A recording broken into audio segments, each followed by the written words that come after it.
Marco, ex-listener, enemies to lovers.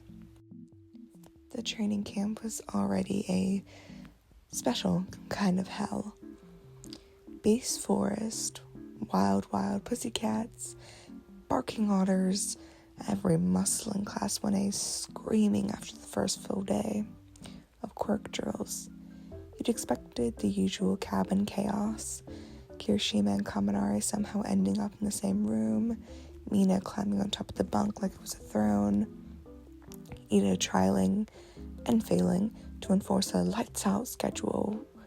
What you hadn't expected was the soft-spoken announcement from someone that the lodge had been overbooked.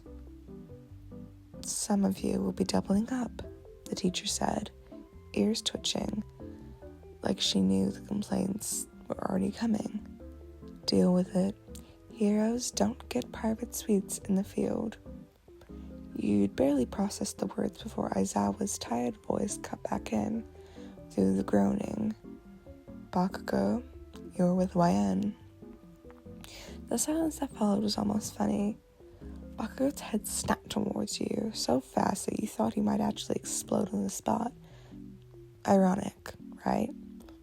His lips snarled and his red eyes narrowed in that familiar glare that had followed you since the first week of school.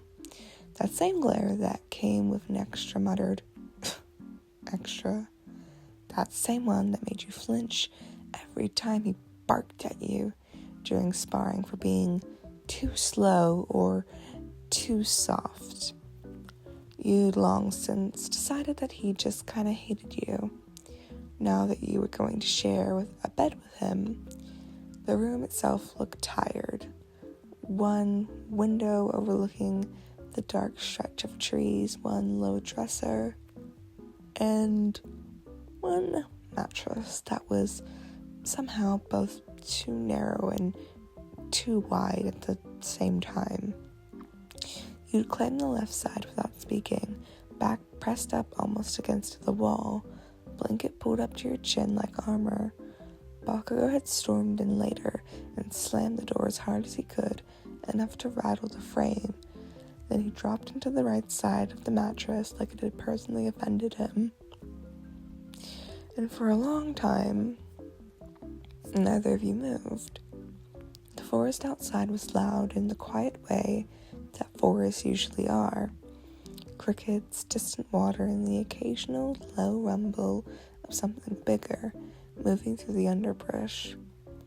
Inside, the only sound was Bakugou's controlled, slow breathing, like he was forcing himself to not start yelling because you existed 3 inches away.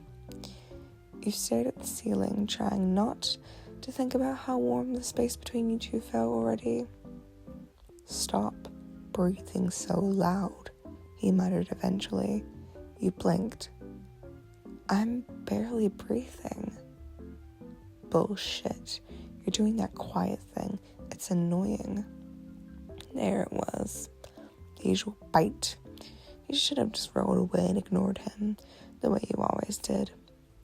Instead, something about the dark and the shared blanket and the fact that there was nowhere to storm off to made the words slip out before you could hold them back. "You don't have to keep pretending you hate me, you know."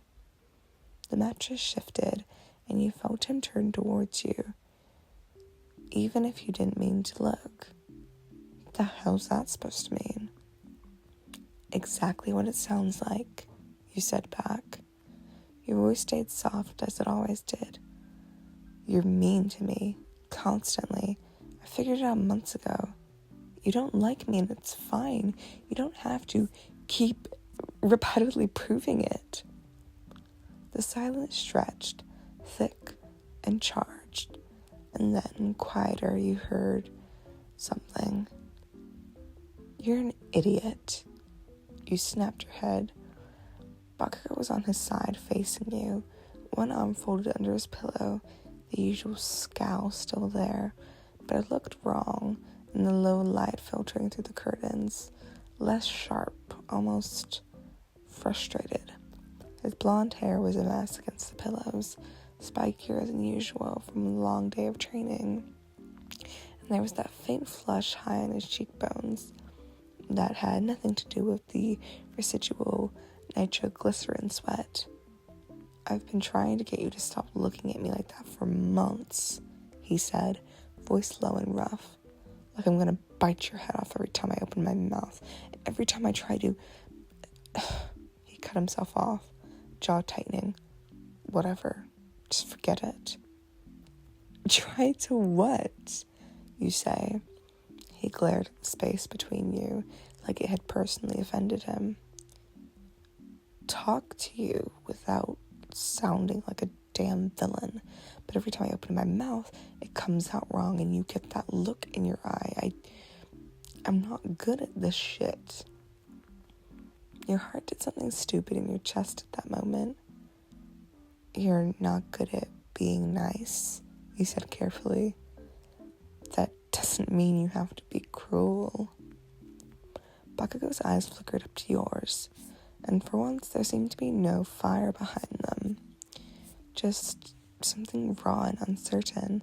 Someone like the boy who would spend every training exercise trying to blast everyone into the dirt or the sky. "I don't hate you," he said. The words sounded like they dragged out of him by force. "I never hated you. You're just quiet and you listen when people talk and you never look at me that way.